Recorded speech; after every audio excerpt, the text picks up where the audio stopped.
Hey everybody, Travis Bowman here. I just had a fantastic weekend at RetroFest here in Conway, Arkansas. It's about 45 minutes away from where I live. I was invited to play music at this event, so I was there both Saturday and Sunday playing some guitar, some video game music and original compositions, that sort of thing. It was a great crowd. It was a lot of fun. There's a lot of cool stuff there, so I figured to celebrate 5,000 YouTube subscribers, I would do something a little different, something that I really haven't done before, and show off some video game pickups. That's the whole thing about these sort of conventions, is that you find really cool stuff at pretty good prices, especially on the last day of the convention. That's exactly what happened to me. So I got something really special, really cool to show you at the very end, but let's just get into some of the games that I got at this convention. First thing is Dante's Inferno on the Xbox 360. This is one of those games for me where you see it all the time. It's not uncommon or anything like that, but for some reason you just don't get it. I don't know why. You know, this is like a $15 game at the time I'm recording this, and I found this for 10. I think I even gave him a little less than that if I recall. It's actually in pretty decent shape, and I'm really excited to finally check it out because it looks pretty fun. Usually when people go to these conventions, they're looking for the super rare stuff, the really hard to find stuff, the expensive stuff. And you don't always have to have that frame of mind when you go to one of these conventions. It's a good place to find some common stuff too that's not that expensive if you just want to grab everything in a series. And that's kind of what I was going for when I decided I was going to try to get everything in the Burnout series. This is such a wonderful racing game, this Burnout game. It's on the Xbox and the PlayStation 2. I originally wanted to try to get everything on the Xbox, but just couldn't find it, so PlayStation 2 it is. I wanted to get all of them, ended up getting 3 out of 4. So this is the first game in the series, Burnout. I couldn't find the second one, unfortunately. I looked everywhere, but I did get Burnout 3 Takedown. This is probably the best game in the series. It's a fantastic game too. It's really, really fun. And Burnout Dominator, probably the worst in the series. Not that it's a bad game or anything, but it's not made by Criterion, who made the original series. Still, Burnout 3, I played a lot of that this weekend and had a great time doing it. It's a super, super cool game that I'm finally glad to own. Another one that's not too particularly exciting is Tekken 7 on the PlayStation 4. I've been getting into Tekken 8 on the PS5 quite a bit lately. It's a super solid fighting game. It's a really, really good game. I've been playing it with my friends a lot, but I wanted to get every single Tekken game if I could, at least every one in the mainline series, and I've got pretty much all of them now except for Tekken 5 on the PlayStation 2. I've got every single other one of them, but that's the next one on the list, and then I'll finally be able to say that I've got all the Tekken games. So now we've got another PS2 game, and this is one that I've seen every once in a while, but I've never looked into it, never done any research on it, don't know anything about it. And sometimes when you go to a retro video game convention, you'll find stuff like that, and rather than, you know, look it up and try to figure out what it's all about, you just kind of want to take a chance and see what it's all about. That's exactly what I did here with this PlayStation 2 game called Radiata Stories. The pronunciation is open to interpretation, I guess, but I've never seen any gameplay footage of this game before, never played it before, but I have seen it out there in the wild, so to speak, quite a bit, and this is a really, really good copy of it. It's basically brand new. The manual is crispy. It looks like nobody's even opened this thing before, so that's really, really cool. I'm super stoked to finally jump into this. The only thing I know about it is what I can read on the back, so it's really cool that we can still go back and find some of these older games and not know anything about them and just jump into them like we did back in the day. So that's exactly what I'm going to plan on doing with this.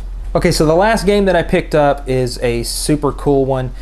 It's one of those games where, you know, you definitely want to get it complete in box if you can, and that is a Dreamcast game called Alien Front Online, and this guy is so freaking minty. I could not believe it when I saw it. It was behind glass, and I just assumed that they wanted a lot of money for it, but they only had a price tag of $60 on it, and for something like this, that's a pretty good deal. And I think some of you Dreamcast guys out there are going to know exactly what I'm talking about with a game like this. It's got a microphone inside of it. This is a game that you could play online back in the day, and on the Sega Dreamcast you could insert the microphone into the controller, and you would be holding your controller and you could press a button to speak to your squad. You know, it's a really cool game. There's not that much to it. It's just pretty much soldiers versus aliens sort of situation, but it's a team-based game.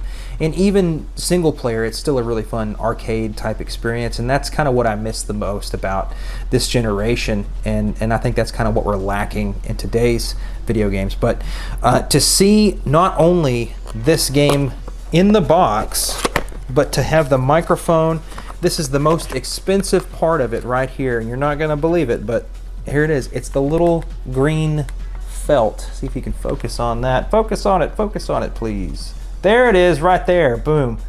This is probably the rarest part of this whole package here, and it's just because it just wears down over time, and it's been over 20 years now. So to have it complete in the box with the microphone, with everything, the game and the manual and everything, I'm super excited to have this. I paid $50 for it, you know. I mean, I could not just leave it there at that price. It is a minty fresh box, and I'm super happy to add this to my admittedly pretty small but growing Dreamcast collection.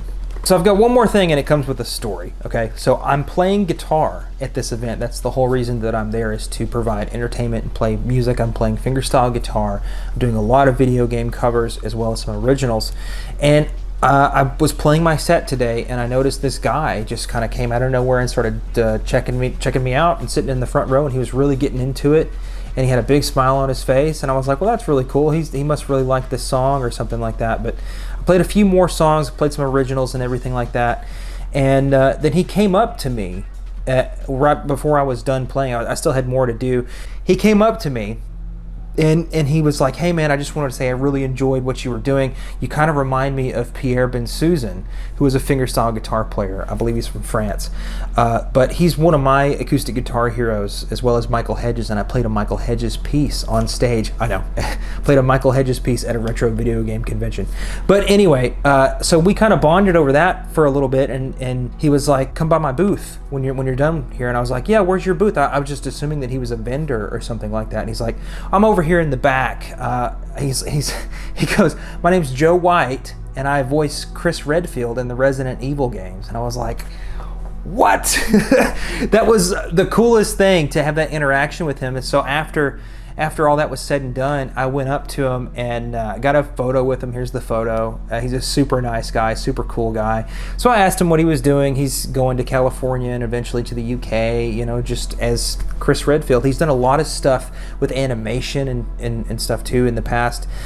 He's got a really cool career, and just to have him here in my home state of Arkansas is really cool. But he had really, really nice things to say about me, which really was just, like I said, it was the highlight of my weekend. It was really cool that he was nice enough to do that and to come reach out to me and everything. So I got a picture with him, and he signed this Chris Redfield poster, and I know it's hard to see because it's blue on blue right there, but it says, to Travis, I am now your biggest fan, Joe White. I don't know, you know, I grew up with Chris Redfield, you know, like as a character. So to meet him and have him be impressed with something that I've also been doing my entire life is really special. And I'm gonna get that framed as soon as I possibly can, because that's a really cool story, and he's a super nice guy, and I'm stoked to meet him. We talked about guitar stuff, which is really not what I planned on doing with anyone at this retro video game convention, but he was a super nice guy. He's got a Loudon guitar, and we started talking guitar specs, and he thought I had an Olsen guitar, but it was really my new guitar by Jeff Jewett, and so we talked about that for a little while, just really kind of nerding out, and it was so cool to have that interaction with him, and really one of the coolest things that's ever happened to me in a live music setting. So I just wanted to share that with you guys. I thought you would get a kick out of that. So I've reached 5,000 subscribers. I'm eternally grateful to you guys. This really means a lot, because this is just kind of stuff that I do for fun. You know, I never had a goal of trying to get rich off of YouTube or anything like that. I just wanted to do it because it's a fun creative outlet, whether it's playing guitar videos or if it's talking about retro video game stuff. Both of those are my passionate hobbies. You know, I love them both very much, and I've been messing around with them all my life. So I just wanted to share it on YouTube with you guys, and to know that 5,000 of you really enjoy that is a really special thing. So I just wanted to say thanks. I really appreciate it, and I appreciate you guys subscribing and for liking this video, commenting about your thoughts about these video games that I've picked up. And I also wanted to ask you, What do you guys think about this? Like I said, this is the first time that I've done a pickups video. I think it's a really cool thing. I enjoy a lot of other YouTubers when they do stuff like this. So I just wanted to show you what I got at this retro video game convention, because this is my first time playing one, and I would love to get out there and do more of that. But anyway, let me know the answers to all those questions in the comments section below. Thank you guys for watching. I really appreciate you subscribing, and I'll catch you guys at the next video. Thanks very much. Bye-bye.